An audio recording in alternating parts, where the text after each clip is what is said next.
Pemirsa, untuk membahas selengkapnya terkait persidangan kasus kematian Prada Luki, kami sudah tersambung melalui Zoom bersama kuasa hukum keluarga almarhum Prada Luki, Ahmad Bumi. Selamat sore, Pak Ahmad. Selamat sore, Ibu Marcelina.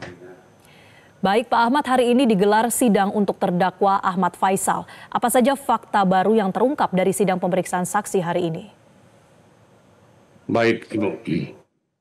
Jadi hari ini sidang itu hanya satu orang saksi. Juga keterangan hari ini tidak jauh berbeda dengan keterangan di sidang-sidang sebelumnya. Sidang-sidang sebelumnya ada dua hal yang terungkap dalam fakta persidangan. Pertama, versi para terdakwa atau kuasa hukum terdakwa itu menyatakan dalam persidangan bahwa hal itu adalah pembinaan. Di sisi lain, versi korban dan auditor menyatakan bahwa yang dilakukan oleh terdakwa adalah penganiayaan dan atau penyiksaan. Dua hal itu yang berkembang dalam persidangan sampai hari ini. Artinya, Pak Ahmad, apakah sudah mulai terungkap motif dari para pelaku, Pak?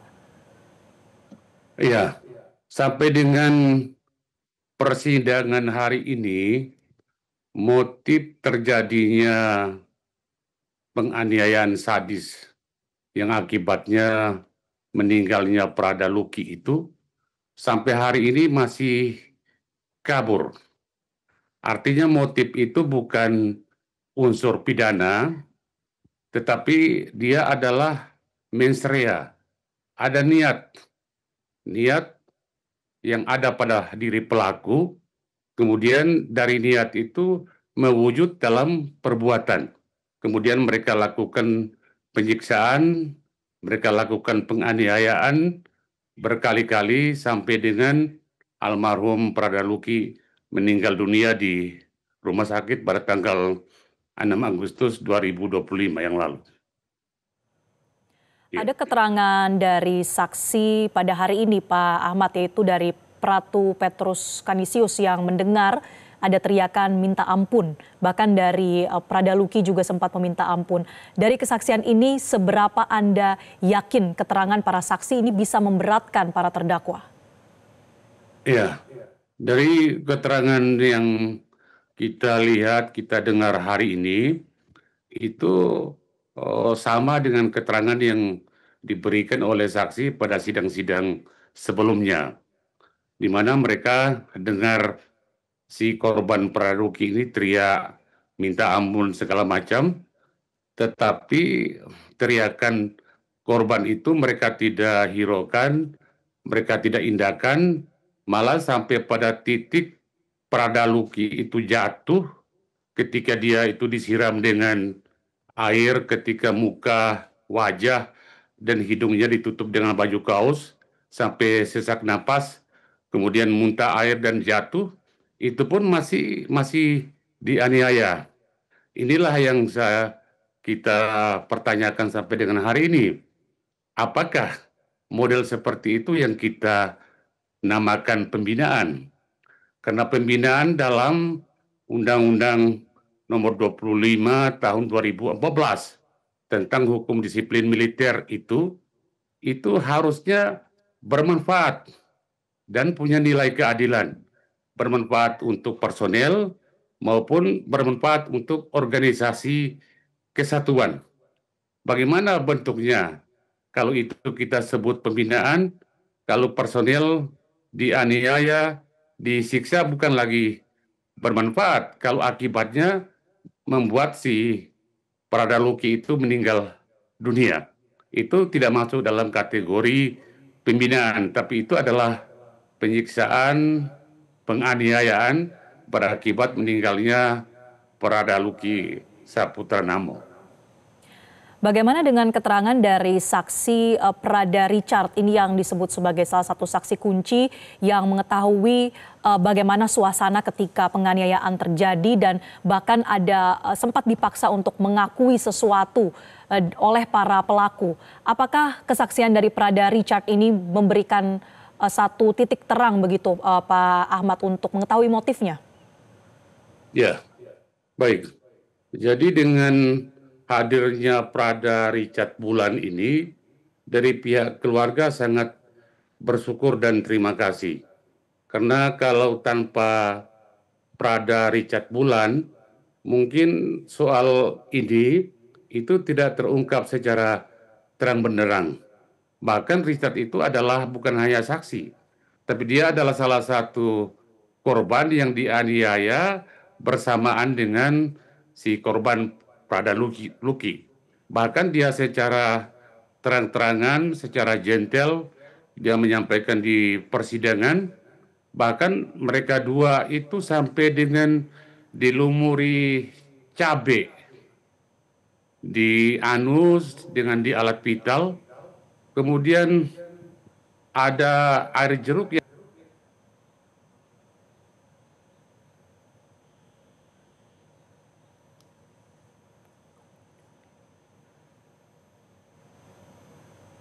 Baik, Pak Ahmad, apakah masih tersambung dengan kami?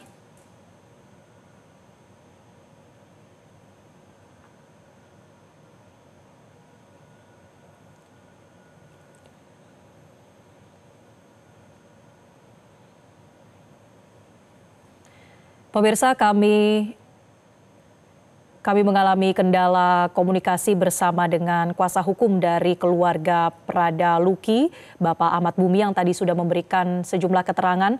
Kita kembali akan menyapa Pak Ahmad. Masih tersambung dengan kami, Pak Ahmad? masih tersambung, Bu. Baik, baik Pak Ahmad. Tadi Anda menyebut bahwa keterangan dari para saksi ini sejauh ini memang membantu ya memberikan titik terang atas kejadian ini. Nah kalau kemudian sebelumnya hakim ini membacakan dakwaan dan juga membacakan salah satu pasal yang dikenakan adalah 131 KUHP militer yang mana kita tahu bahwa hukuman paling lamanya adalah 9 tahun. Apakah menurut pihak keluarga ini memberikan rasa keadilan? Iya. Dari kemarin pihak keluarga itu sebenarnya keberatan dengan pasal yang diterapkan dalam dakwaan. Tetapi kemudian pasal 131 ayat 1, ayat 2, ayat 3 ini sudah tercantum di dalam dakwaan. Malah pihak keluarga mengharapkan berdasarkan fakta persidangan yang muncul dan sesuai dengan ayat 4 pasal 131, kasus ini tidak sekedar penganiayaan, penyiksaan, tapi sudah naik level. Levelnya pada pembunuhan. Oleh karena itu tepat jika diterapkan pasal 340 dijuntukan dengan 339. Karena sebelum almarhum meninggal dunia, itu ada kejadian lain, penyiksaan lebih dari 1 hari itu. Itu yang diminta oleh pihak keluarga kepada majelis hakim. Kita berharap majelis hakim mencermati fakta ini dan dapat memerintahkan kepada auditor sebelum membacakan surat tuntutan pasal soal pembunuhan ini dapat dimasukkan ke dalam surat tuntutan, karena levelnya sudah bukan lagi pada tingkat penganiayaan, tapi sudah masuk pada tingkat pembunuhan. Nah, tingkat pembunuhan ini kalau kita lihat dari rentetan peristiwa fakta yang terungkap dalam persidangan, tepat kalau masuk di dalam 340 pembunuhan berencana, ada mens reanya, ada niat jahat dari para pelaku dan menginsafi kematian si korban Prada Luki itu. Kemudian dijuntukan dengan 339. Oleh karena itu kalau misalnya hal ini belum disidangkan, sebenarnya kita sarankan kepada auditor agar menerapkan dakwaan yang sifatnya kumulatif. Kumulatif pertama dengan pasal 340, junto subsidiarnya 339, kemudian dakwaan kedua itu masuk juga pada Undang-Undang TPKS pasal 11, karena si korban ini dipersekusi, diintimidasi untuk mengaku sesuatu hal yang sebenarnya si korban ini tidak pernah lakukan. Jadi persekusi, intimidasi jalan. Jadi pasal 11 Undang-Undang TPKS masuk. Kemudian dakwaan ketiganya itu adalah Undang-Undang Tindak Pidana Militer pasal 131 ayat 1, ayat Jadi 2, ada ayat 3 hal begitu ya, Karena ini Pak korban Ahmad. yang telah meninggal dunia, maka tepat digunakan ayat 3. Ya. Baik. Selain dari undang-undang militer yang tadi Anda sebutkan, juga ada pasal pembunuhan berencana dan juga tindak pidana kekerasan seksual yang memang menurut pihak keluarga ini dapat dikenakan kepada para terdakwa. Kita akan ikuti terus Pak Ahmad terkait dengan perkembangan kasus dan persidangan ini. Terima kasih Pak Ahmad Bumi, kuasa hukum pihak keluarga Pradaluki, sudah bergabung di Metro hari ini.